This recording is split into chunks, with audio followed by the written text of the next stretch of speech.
श्री स्वामी समर्थ. मी मोहिनी विजय निंबाळकर आणि तुमचं माझ्या यूट्यूब चॅनलमध्ये खूप खूप स्वागत आहे.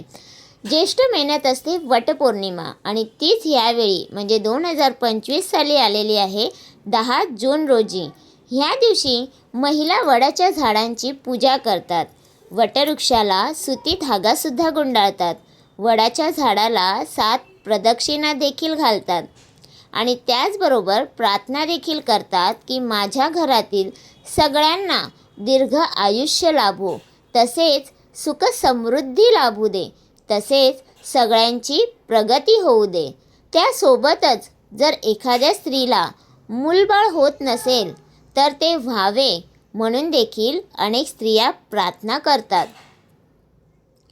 महिलांना वटपौर्णिमेच्या दिवशी वडाच्या झाडाला प्रदक्षिणा घालताना किंवा सुती धागा गुंडाळताना काही मंत्रांचा जप अवश्य करावा. त्यामुळे घरात भरभराट होते असे म्हटले जाते. मात्र तो मंत्र कोणता आहे याबद्दल आपण आज जाणून घेऊयात. वटवृक्षाला प्रदक्षिणा घालताना तुम्हाला आता जो मी मंत्र सांगणार आहे तो मंत्र तुम्हाला तसा बोलायचा आहे. तो मंत्र असा आहे: सावित्री, ब्रह्मसावित्री, सर्वदा प्रियभाषिणी, तेन सत्येन मा पाहि दुःख संसार सागरत, आवियोगे यथा देव सावित्र्य सहितस्य ते अवियोगो तथास्मका भूयात. जन्मनी जन्मनी. मंत्र मी परत एकदा बोलते. सावित्री, ब्रह्मसावित्री, सर्वदा प्रियभाषिणी, तेन सत्येन मा पाहि दुःख संसार सागरत, आवियोगो तथा योगो सावित्र्यासहितस्य ते अवियोगो तथास्मका भूयात. जन्मनी जन्मनी. अशा प्रकारे आपण प्रदक्षिणा घालताना स्त्रियांनी या मंत्राचा जप करावा आणि नामस्मरण अवश्य करावे. नामस्मरणासाठी पुढील मंत्र बोलायचा आहे. मंत्र असा आहे: वटमूले स्थितो ब्रह्मा, वटमध्ये जनार्दन, वटाग्रे तू शिवो देव, सावित्री वटसंश्रिता. मंत्र मी परत एकदा बोलते. वटमूले स्थितो ब्रह्मा, वटमध्ये जनार्दन, वटाग्रे तू शिवो देव, सावित्री वटसंश्रिता.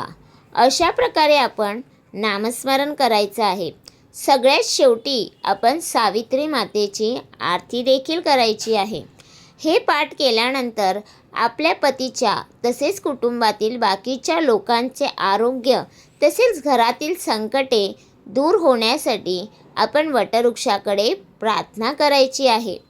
तसेच आपण वटपौर्णिमेच्या दिवशी दोन्ही पती पत्नीने देखील मांसाहार करू नये, खोटे बोलू नये, कोणतेही अनैतिक काम देखील करू नये.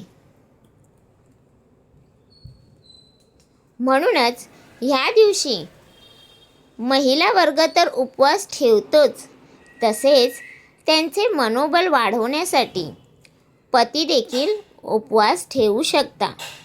त्यामुळे पती पत्नीतील नाते देखील घट्ट होणार आहे आणि त्या नात्यातील गोडी देखील वाढेल. तर तुम्हाला हा माझा व्हिडिओ कसा वाटला प्लीज कमेंट करून नक्की सांगा. आवडल्यास लाईक करा, कमेंट करा आणि शेअर करायला विसरू नका. आणि अजून तुम्ही चॅनलला सबस्क्राईब केलं नसेल तर लगेच सबस्क्राईब करा आणि बेल आयकॉनला नक्की प्रेस करा, म्हणजे नवीन जो व्हिडिओ येईल त्याचं तुम्हाला नोटिफिकेशन भेटेल. तर भेटूया उद्या एका नवीन व्हिडिओसोबत. श्री स्वामी समर्थ.